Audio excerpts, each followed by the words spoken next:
Welcome back to another PCBH Corner. My name is Bridget Beachy and I'm joined with David Bauman.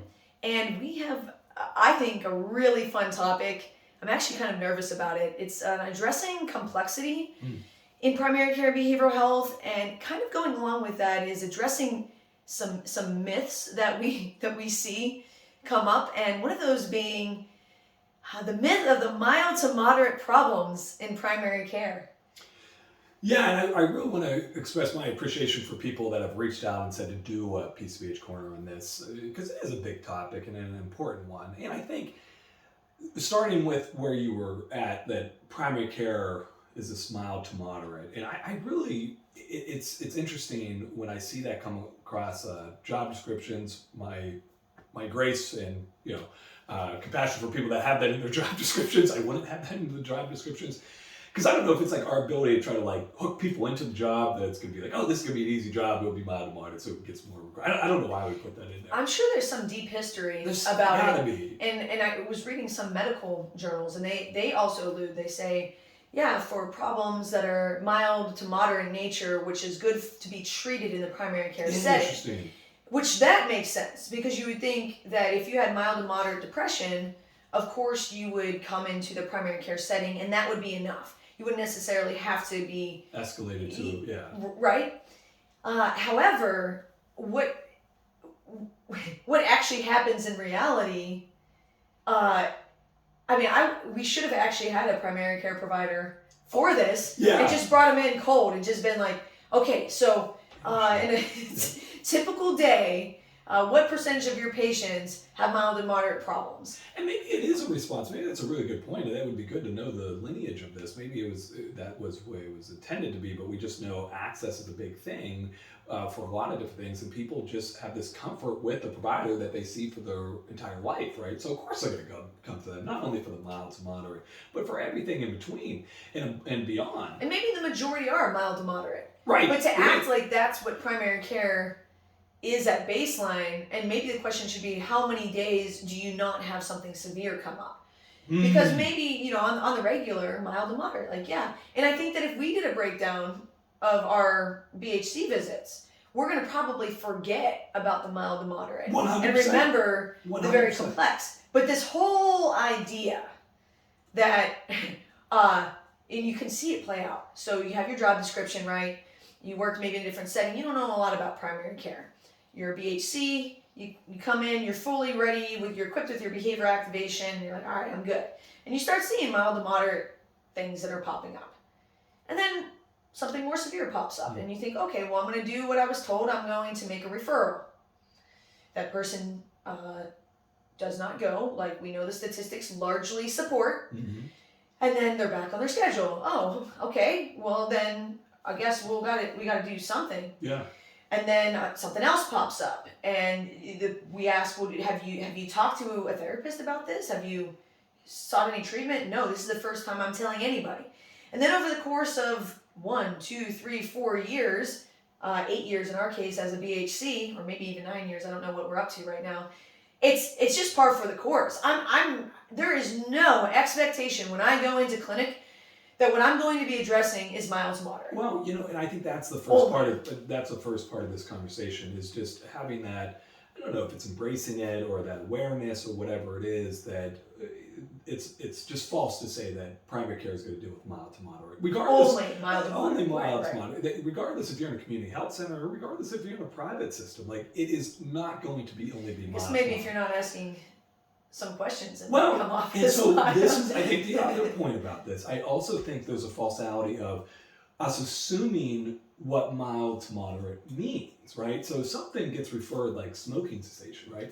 Our assumption is like, oh, that's a mild to moderate thing, What's interesting about it is that we even know a behavior like smoking is a very complicated contextual behavior that arises. And if the ACEs research has shown us anything, this is the one thing it absolutely has shown us, that all these different things that show up in adulthood most likely have a very complex, complicated background to them. So for me, even for these things like if I get someone referred for diabetes or for weight loss or mild depression or sleep concerns, these things that my mind just assumes fall into that mild to moderate category, my mind is already assuming this is probably complex. This is probably a lot more complicated. And that's, I think, the beauty of what we do with the contextual interview, is that we assume that there's a context for where these behaviors are coming from, and we're going to look into that context. So I have a question for you as you're kind of describing that process. I can see that process so perfectly. I know exactly what you mean. You're in clinic, you get a handoff for smoking cessation, and it seems simple, which of course I already know. Seems mild to moderate. Yeah, and it might be as Yeah. far as the usage. Maybe the person's smoking 10 cigarettes a day. Once I go into the room, I'm already assuming that there's a complex situation, contextual variables that are leading to such behavior. In order to make a behavioral change, there's going to be a complexity associated. And I think that that is a really cool shift. And once you kind of start seeing things that we're not going to make those distinguishing characteristics.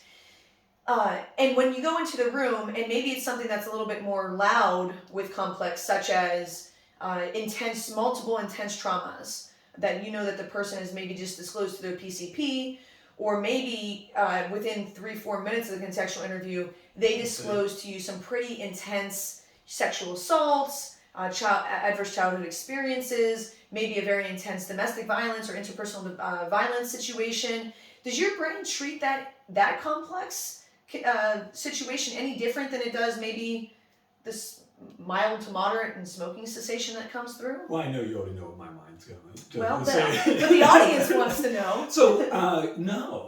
And I think the reason why is being steeped into this, this idea of functional contextualism and behaviorism, is that all this stuff it's human behavior, and it's all coming from the same context, the same, I always can't say the word, milieu? How do you say Milieu? It? Thank you. Yeah, sorry, I can't say those words. But I feel like it is all coming from the same area. And a lot of times, and this is where I know Kirk and Patty talk a lot about this with their work on fact, a lot of it drills down to avoidance. Right. Regardless of what the presenting problem is, that the root of it is oftentimes that we have an uncomfortableness about whether it be our external context of what's around us, or our internal context of the way our mind sees ourselves, right, or to see the world. And we do a lot of things to avoid, which could be functional in some context. And that's what smoking a lot of times is. When we look at trauma, and one of the things that's really difficult about trauma is the behaviors that it's in response to it that causes us to avoid life engagement opportunities that we really value. Then it causes us to kind of ripple out and we're not engaged. It's the same thing with smoking, right? I mean, a lot of the reasons why we engage in the smoking behavior is because of avoiding of different things, and then that takes us further away from our life values. So if I'm hearing you correctly, regardless of what visit you go into, you're already assuming it's complex. Correct. B, if it is more, as maybe some other clinicians or other classifications would fall into the more severe or complex range, that's still not going to necessarily change your course and what you do. You're still going to stick with the contextual interview. You're still going to identify the avoidance the same way that you would with any complex behavior. And C, it sounds like you're leaning into it and saying, we're going to get something Absolutely done today, regardless of, again, what classification it has, like, now we're in severe or now we're in more serious. And the one thing I think we also need to call attention to, my mind went to this as you were talking, we also have to call attention to the elephant in the room about the relational frames, the relational responding that we do when we separate these things out, mild to moderate to severe and complex. The ripple of that is that we again tell a human being that's sitting across from us, they're broken. We're then essentially telling, the mild to moderate, we're like, hey, we'll be here with you. We'll engage with that, right? The severe and complex, we're like, whoa, let's pump the brakes. Like, that might be something.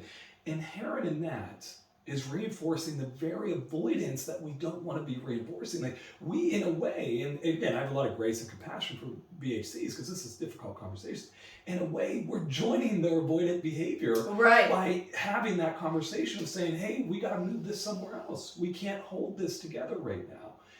And so, as Kirk would say, this falls outside of the realm of normal human. God, that gave me chills. I got chills too. I love Kirk when he says that, and particularly when he talks about it with suicide, right? Bring suicide back into the realm of normal human behavior. That it's normal human experience.